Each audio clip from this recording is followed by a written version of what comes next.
You'll live to see this world crumble to dust and blow away. Everyone and everything you know will be gone. What will you have after 500 years? The Immortal. I'd still have the Immortal.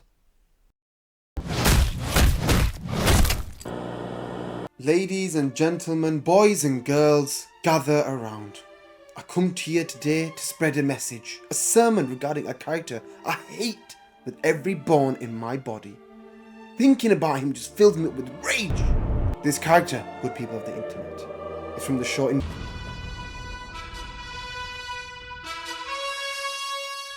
This harlot is supposed to be a leader, one of Earth's mightiest heroes, a man who has changed history, abolished slavery for God's sake, and yet every time I see him on screen, I see a man with a permanent suspicion to Elzaros. Yes, I'm indeed talking about the biggest fraud in all of history. The one, the only, the Immortal. Guess who's finally getting his powers? Are you sure? Pretty sure. Threw a trash bag into space at work. For everyone to fully grasp even just a speck of hatred I have for this stain, we must start from the very beginning, where he had just a little bit of respect. We first meet the Immortal in the very first scene of the show, where the Hodge twins are attacking the White House. But fret not, the Team of Justice League are here to save the day, and look who it is! It's our boy the Immortal! Giving out orders, bobbing and weaving like a prime Mike Tyson. All in this scene, the Immortal and the Guardians are making light work of the Mauler twins, which is down to the leadership of the Immortal. God knows where that disappears to in the later seasons, but in this first scene, I thought he was the man. I thought he was one of the strongest superheroes. There's no way this guy was ever going to get dealt with. God damn! Oh. Yeah, this man gets folded by Omni-Man. Now, we don't see Mid-Mortal to the end of episode 6, where he's getting dug up by Light and Morty, who believe that if you drink from the Mortal's skull, you'll get his powers. Ooh. Which Morty here got from Reddit, because, you know, of course he did. Easy as shit, man. Right? Anyways, the Mauler twins need him for their own reasons and put him back together again, and this is where we see his past, how the caveman received his powers from this black hole thingy-majig, how he was fighting like he was in Chivalry 2. We even see he was Abraham Lincoln, the first superhero, and his final memories of Omni-Man. Boy, oh boy, does that wake him up. Talking all that, oh, where is he? Where is Omni-Man? And goes to hunt Omni-Man, who in the meantime is having father-son time with Invincible. When he does arrive, he's still talking all that bullshit, and they start fighting, and he gets a couple punches in, but let's be real, this one is fighting a Viltrumite, which is also like his kryptonite. Well, that and Chinese girls are 1,000 years old. After a quick back and forth, Omni-Man rearranges the Immortal's guts for the second time. Pause. And slices him in half. In front of national television, no less.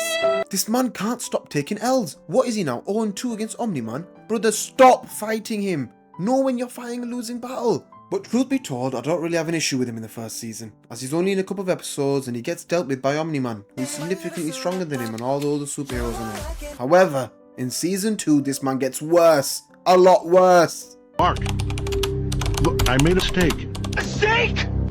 Yes.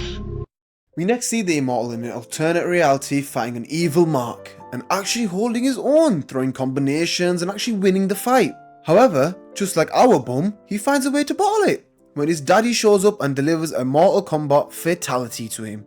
Flawless victory. This brother is actually 0-3, even CM Punk has a better record than that.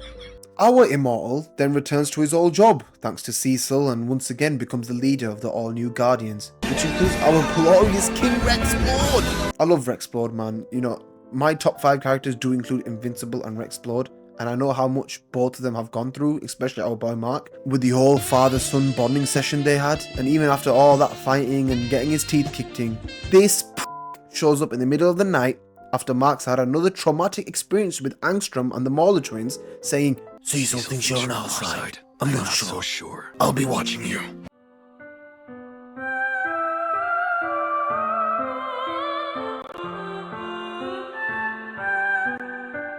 What will you do? Get your head chopped off for the 7th time? And don't think we didn't see you trying to act all nonchalant and hiding behind the light. You don't have aura, you're not that! In the next couple of episodes, he's just there training the team, being skeptical of Mark, checks note, gets in a relationship with Duplicate. Oh, great.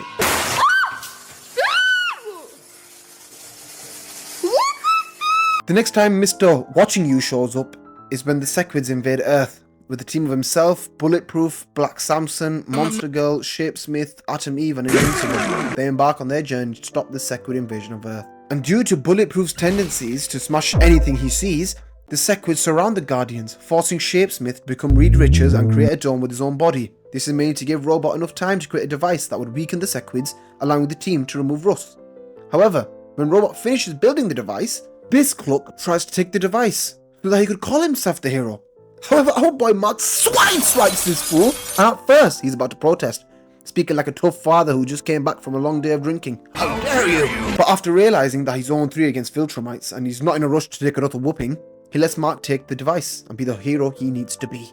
To be honest, this is one of my very few times I was actually rooting for this fool, as not only did he not have any issues with Mark taking the device, he actually covered for Mark as well as saving Robot when he was Sequidified?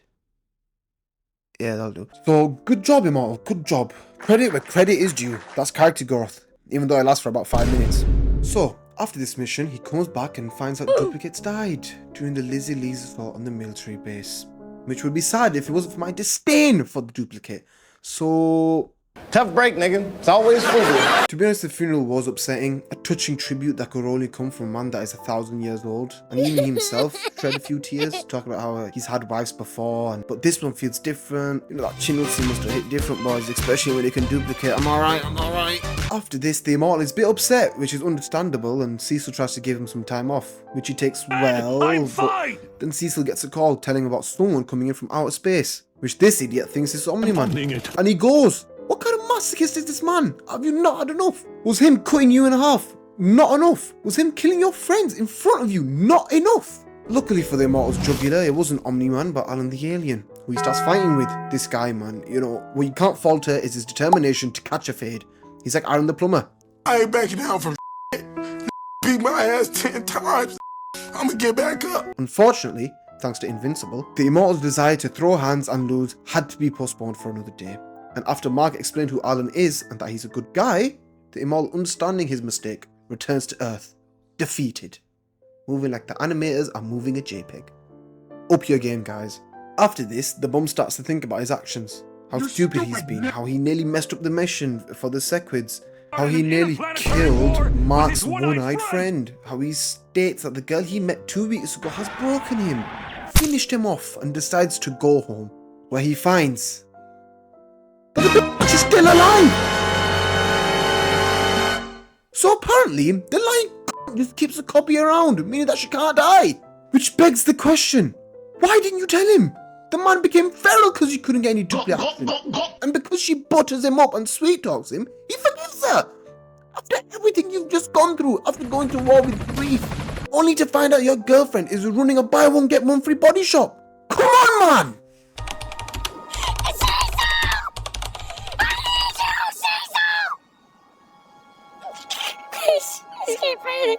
To start off season 3, we have a goated team up of Invincible and Rex as they fight Kate's brother Multipole, who thinks that Rex got his sister murdered.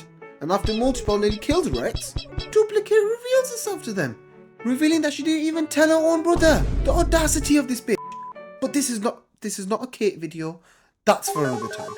After our king confronts the charlatan, this doofus pipes in saying, It was her decision. She wanted to disappear for a while. From what? The Lizard League is dead thanks to Rex. There was nothing to disappear from but to gain attention, which I know this bitch loves.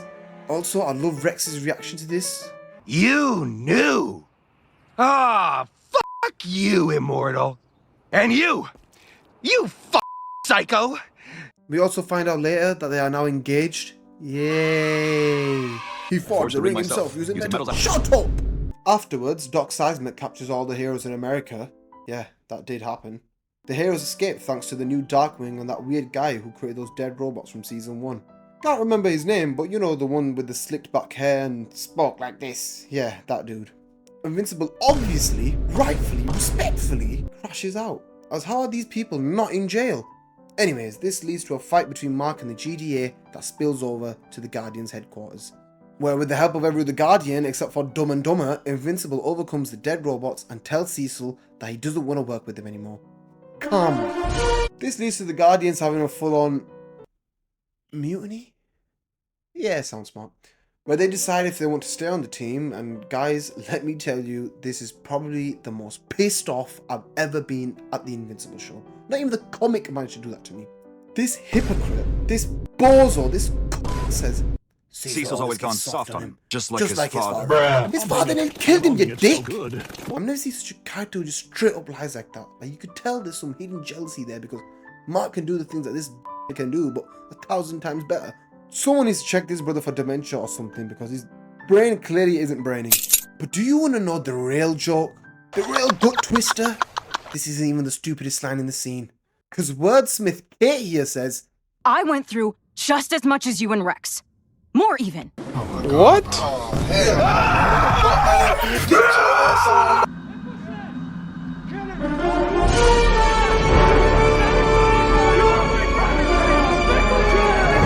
they truly are made for each other. Because this is delusion of grandeur! More even! More even! Bitch, you can't die! There's hundreds of you, but only one of them. Shrinking Ray got eaten. Rex got shot in the head. Meanwhile, you went on vacation. And somehow you went through more. The audacity of this bitch. These two are the most attention-seeking couple I've ever seen. She has the audacity to say that she had just a close of a call. Rex got shot in the head. I got up to fight King Lizard once you went away because you wouldn't have a spar again. Ah! After this, the Immortal tries to call the rest of the Guardians bluff, giving them a choice. Stay and deal with himself and miss I went through more even, or go, leaving the team. And my goat Rex rallies Shrinking Ray, Monster Girl and Robot and they leave the Guardians, back in Invincible. This leads to Mid-Mortal, Duplicate and Shapesmith and Black Samson to stay. Now I don't understand why Shapesmith would stay after the whole Mars debacle. And I'm with my boy Black Samson after the whole Invincible thing he did in season 1, so they're okay. After this, they recruit new Guardians, lose to the Mauler twins, which at this point I reckon I can give the Mauler a run for his money, and they also watch the Viltrumite gene kick into Oliver. The next major event for the caveman is when Mark is on a date with Eve. He gets interrupted by these two dudes from the future who want Mark's help to kill their king, who has apparently lost his mind and is basically not doing very cash money things on Earth. When Mark eventually gets there, he finds out that the king is actually the Immortal.